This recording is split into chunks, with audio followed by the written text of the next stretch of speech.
Katihan Eco Park, Bukidnon. Hello guys, so karon mamatata sa Katihan Eco Park Bukidnon. So kanang nagbiyahe na may nga time guys. So kanang from Valencia Sentro, magsakay mo sa merkado padung dayon sa o padung sa tunga place, pero dito mo magsakay og habal-habal 35 to 45 minutes ay ang kaabot. So mali siya guys, pagkabot is naman igod ni diretso para ma-charge na mo ang view as in nice kinong view guys sa swimming pool dape. So muna siya mo ang front jud siya. So muna siya mag-stayhan.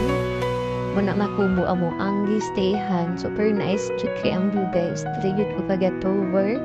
Tsada gid kay siya pang relax and everything. So dala di ko tripod char. So muna siya ang sulod guys. Muna siya ang area. So dako gid kay siya nga area, and then lagi ilahang room. So kanang na jud may privacy. And then kani is tanaw may pagkahapon og ramen. So nagdala lang din may anak mo na pagkaon guys, and then pagkagabi is nagsugba lang din ni. Pero wala sila yung ref guys, sana complete lahang kitchen utensils and everything, makaluto mo na stove.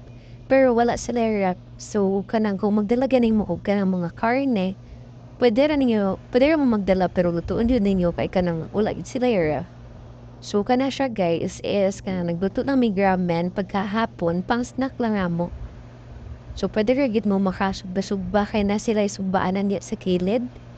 And then pwede po mo makabonfire guys. Wala namin nakabonfire na at times. Yung kanang gatalikin mo gud pagkagabi eh. So pagka morning mo ni siya among view from the bed. Naa siya kanang sliding door, and then naa siya cortina. Pero pwede ra gyud yung i-close ang sliding door and cortina if gusto ninyo kanang masulod bitaw ang hangin kay private gid siya nga kanang room. Wala gid siya kanang makaanhat diya ba. So man siya guys iyahang kitchen. Diya mo pwede magluto na sila mga plato, na sila stove, and then CR ang kilid. So man siya guys diha ang bonfire area, kilid ra siya sa swimming pool. Inalang kakit ang swimming pool guys. Kay good for 2 packs from siya, and then kanang sa inyuha lang bitaw diya lang good siya nga room exclusive gid siya. So man siya ang other area.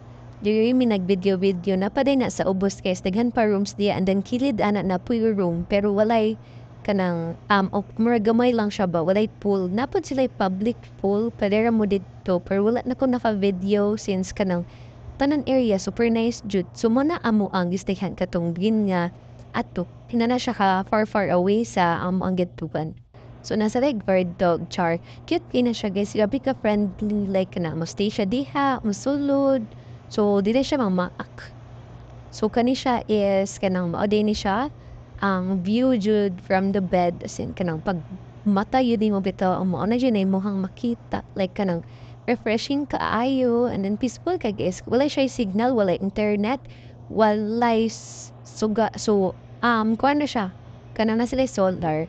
So mo ni siya guys, nag-eme sa kwani guys since kanang mag-check out na may by 12 noon ana, and then nagpakuha na mi sa katong among gisabot pa namo tong habal-habal driver nga kanang kuon mi ana na time.